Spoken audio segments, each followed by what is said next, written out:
Hey guys, good morning. I hope you're having a great trading day. Everything is good and well in the markets. Let's talk about Vistaland. Let's talk about how high it could possibly go. Let's talk about the breakout, the move up. Should you buy, sell, hold, or avoid the stock? Check this video out.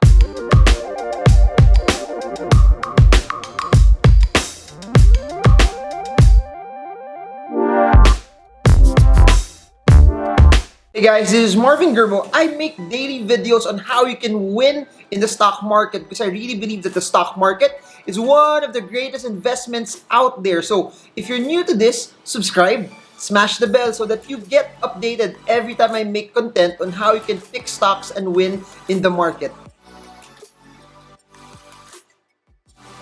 So let's talk about Vistaland. If you remember it this year, Vistaland had such an amazing move from 5 to 7, then eventually at some point it hit 8. After the stock's large move, it suddenly started to consolidate. Please remember this, it's normal for stocks to consolidate after large moves. Why? Because it gives the market time to breathe.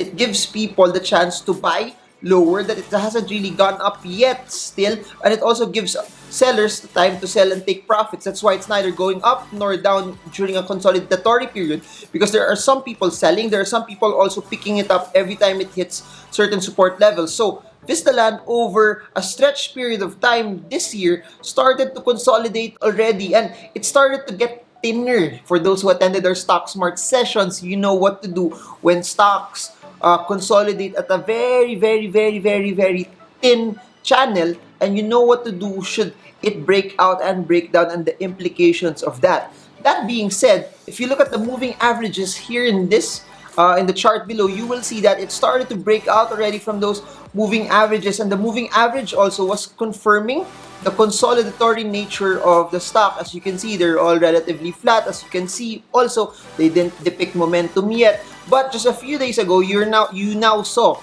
how Vistaland has started to break out one by one from those moving averages. So if there's any key indicator from this trade, one of the first things that I will look at are those moving averages. There are also evidence also if you slash in the Bollinger Bands right there, or you put price and volume oscillators to confirm if there's any money moving in. And if you do that, you will see that while all of this action is happening, while it's consolidating also, and while the breakouts started to happen, money started to move into the stock. And for us, we want the movements up to be legitimate, that as more people are buying, higher, it's accompanied by volume, because volume is one of the most important things for people who want to trade the markets. But anyways, from the breakout of that particular level, you start to see it still go up. Even yesterday, it was a larger bullish candle among the previous day. So this, you have to remember this in the videos that I created about candlesticks.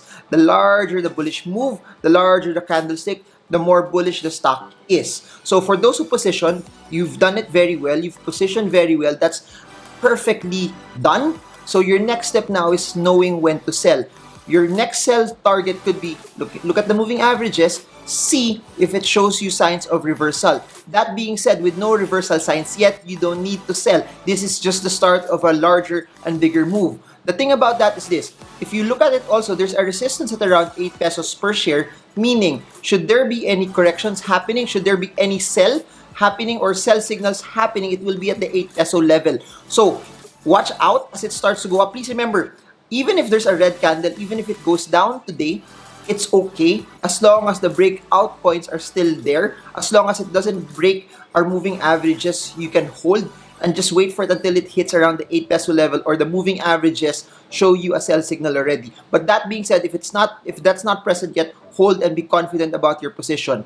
If it breaks out of the 8 peso level, I really believe this, a short-term target should be 9 pesos per share. I repeat, breakout from 8 will bring it to 9. If it fails to break out from 8, short-term traders can now start to take profits as well. So, ganun lang. Don't panic. Don't use your emotions. But on the flip side also, don't be so excited, because the name of the game is to be emotionless in your trade so that you can win it and maximize it with conviction. Every time markets go up, but the biggest fear that I see for people is that they sell too quick. Some people don't make a lot of money in the stock market, not because they have losing trades, but mainly because when they have winning trades, they don't maximize it to the fullest extent. Please make it an exercise in this massive bull market that we have, that you do not sell too quick, that you hold on to your positions, that you maximize it. Because especially if you are young now, you're in your 20s, 30s, 40s, what if you're investing until 60, 70, 80? You have 40, 50, 60 years to practice, to enhance that skill, and to make that money grow. So don't rush it. Don't be scared.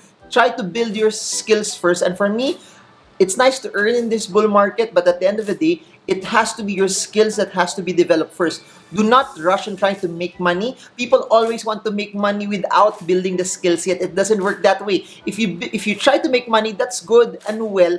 However, it won't be something that's sustainable eh. It won't be something that's sustainable. I keep saying this to people. Huwag niyo muna habulin kumita ng pera. Habulin niyo muna pagalingin yung skills niyo, because it's your skill set that will help you make money in the future. And for me, my skill set, it's really about technicals more. I'm a big fan of technicals. And in the same way, I also love fundamental analysis because they work hand in hand in my trade. So I hope this video helps you.